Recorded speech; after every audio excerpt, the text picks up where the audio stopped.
do have footage, video footage that Channel 12 News actually took of the scene, not just photographs, but actual video, so you can get a very good sense for what had happened. I heard a big explosion, and I wondered what it was. I looked outside, and then you heard like maybe 4 more.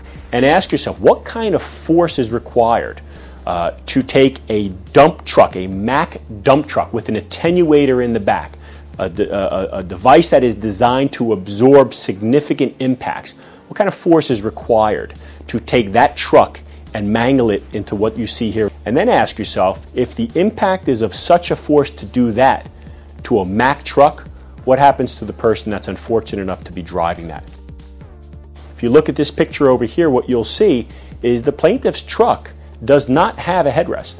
You'll see right behind his head really is nothing more than a glass window. His head basically was propelled through that back window, shattering not only the glass, but shattering his skull.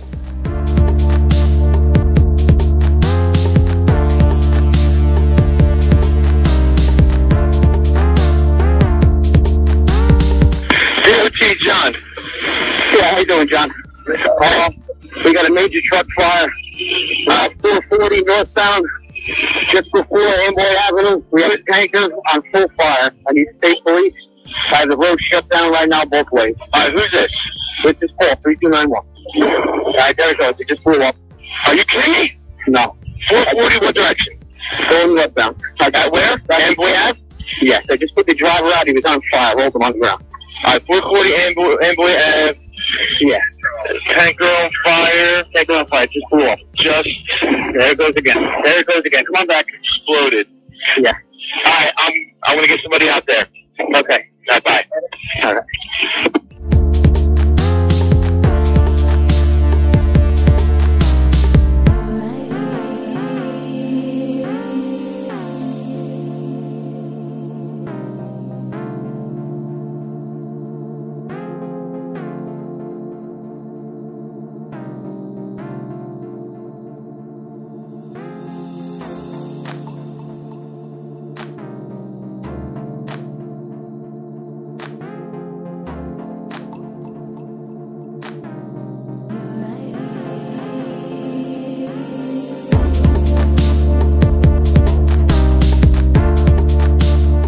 Just had an opportunity to hear from counsel for Mr. Jones about why you are here.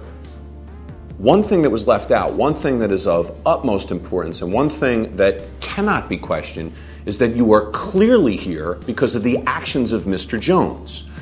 You listened to the description from counsel about 3 items that were in fact in place, which should have brought to the attention of Mr. Smith that there was a hazard that he was approaching.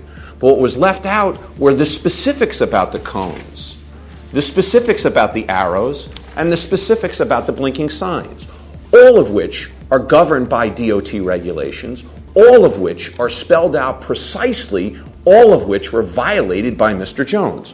What about the arrows? Well, you have heard from the experts in this case that they need to be placed at a particular height. Why?